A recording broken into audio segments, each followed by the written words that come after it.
For many years, I have been contemplating writing an autobiography, but I've always been very sensitive to how many of the people in my life would react to seeing their names and personal details revealed in a book. But deep in my psyche, I really want to write my autobiography. So, in the interim, I have decided to write about myself in a controlled way, not revealing too many graphic personal details, especially where it concerns other people. But this is sort of like a synopsis of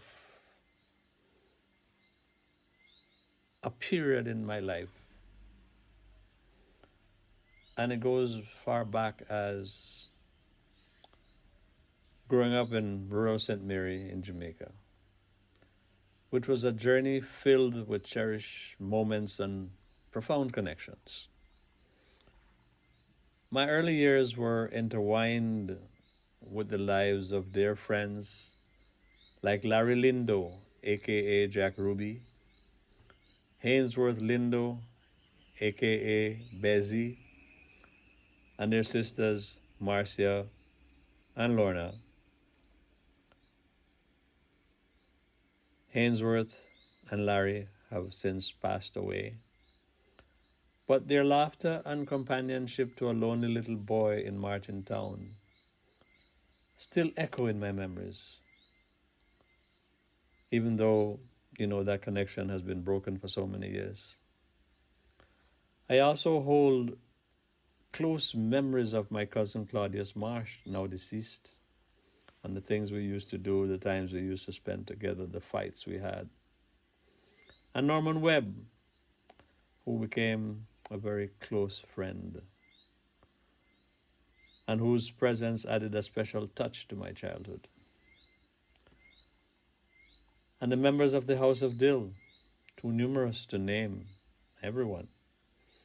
A lineage that connected me with treasured memories of my uncle Ivan Dill, Gloria Dill, my grandfather Gerald Dill, my aunts Audrey, Cherry, Val, Ida, Marcia, and Sandra, my cousins Hermalee, Burton, Madge, Beaver, Jolly, and Sal, Dave, and many of my younger cousins whom I did not know very well before I moved from Planters Hall. I say to my cousins like Sharon, Judy, Mary, Paul, Peter, and Eva, the forces of life did not allow us to bond as we should have bonded. But be assured that I have a loving place in my heart for each and every one of you, and I hope life will allow us the time to reunite so that we can bond the way we should have way back then. So as life moved forward, I relocated to White River, where my days and nights were painted with the serene beauty of sleeping on the beaches. In those days it was safe, I would not do that now. The rhythmic sound of the waves lulling me to sleep always. It was in those moments that I found true solace in writing poetry, inspired by the natural wonders around me, the ocean, places like the Duns River Falls and Fern Gully, and living with my brothers Linval, Anthony, and my sister Barbara provided a sense of camaraderie and adventure. Together as orphans, finally reuniting, we navigated the ups and downs of life, creating memories that have become the cornerstone of my existence. My cousin Barrington, who is now deceased, my aunt Cynthia and my uncle Stanley, also deceased, played pivotal roles in my life, offering me the love and support that filled the void of not having experienced the presence of a mother or a father. Their unwavering care and sentimental connection became my anchor, grounding me in a world that often seems so dark and unpredictable. Each of these individuals contributed to the rich tapestry of my life, weaving together a strong story of resilience, love, and the enduring power of family. In 1973 and 1974, I became a very unprepared father to two beautiful daughters. They were my blessings and my failures all rolled up in one package because their arrival marked the beginning of probably one of the most turbulent period in the history of my life. The challenges of being an unprepared father combined with my existing feeling of emptiness and longing and loneliness created a tumultuous time filled with introspection but also growth. But despite the difficulties my daughters posed at the time, they became the source of inspiration and hope in my life, guiding me through some of the darkest times. Later in my life, I moved to Mandeville in Manchester, where I worked as a lifeguard for the Alpart Aluminum Residential Complex in Bloomfield, where most of the residents were from the racist South of America. No racism was ever directed to me, but I can remember things like one kid casually saying to me, "Down here we call y'all blacks, but in Benton we call them niggers." And another kid telling me how his father invited his uncle to come and visit them in Jamaica, and his uncle's response was, "Arn, I can see all the niggers I want right here in Benton." I believe that working there was a period of my life when I wrote most of my meaningful poetry because I had the free time and a much greater understanding of the cultural differences encapsulating prejudices and the pernicious ignorance of racism.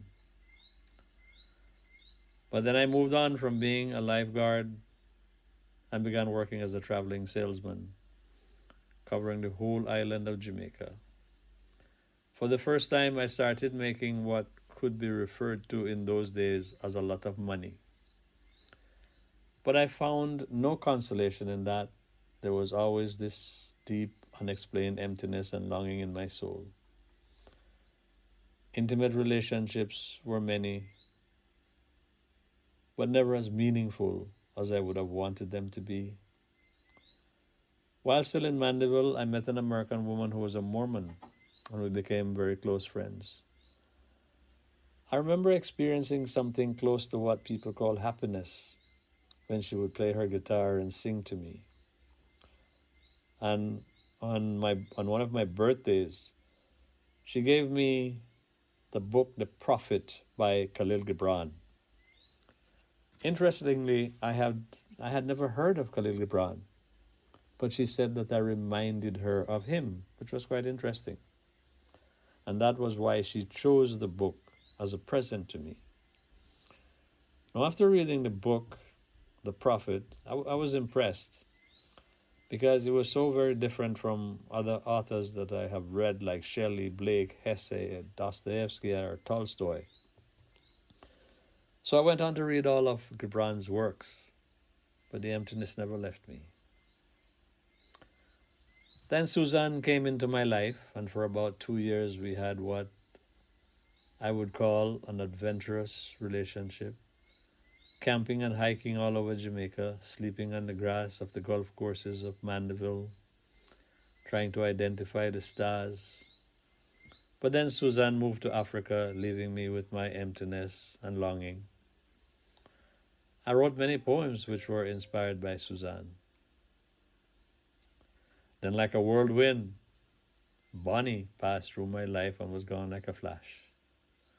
Then entered Rosemary, an angel of light into my turbulent life, and she temporarily brought hope and what could have been solace and stability to my troubled world. But it was not to be. For reasons too personal to mention, we went our separate ways. But despite our parting, Rosemary's presence in my life left a profound impact, reminding me of the fleeting nature of happiness and the enduring quest for inner peace. Meeting Mona George. In 1980, all I knew about Dominica was that it was an island somewhere out there in the Eastern Caribbean. Then I met Mona, a Dominican studying planning and administration at what was then CAST in Kingston, Jamaica. Our meeting marked the beginning of a new chapter in my life, one filled with new challenges and unforeseen experiences that further shaped my understanding of the world and my place in it. Mona was also a poet with an insatiable, curious mind. Our, our mutual nucleus was the Baha'i faith of which we were members. And we began a series of letter exchanges trying to understand each other. At that point of my life, I was more of a recluse who disassociated himself from what I call then and still do now the system of the grand illusion.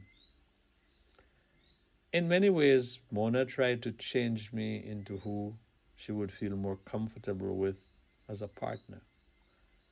But I'm not changeable beyond where my conscience and my reason are synchronized.